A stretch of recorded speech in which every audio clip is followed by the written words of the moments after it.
Hi everyone! Welcome again sa aking channel. After knowing the rules for the integrals of exponential functions, ay magsasagot tayo ng iba't ibang examples. Ang una nating case ay kapag involved tayo ng e raised to x.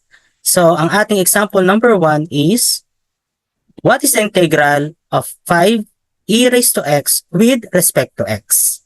Before we continue, please like, follow, and subscribe to my social media accounts.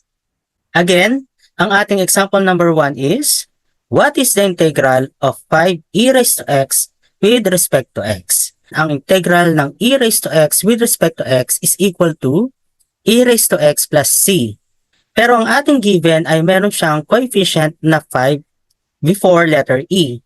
So ang gagawin muna natin is ilabas muna natin yung 5 as the coefficient ng buong integral. So ito ay magiging 5 times the integral of e raised to x with respect to x.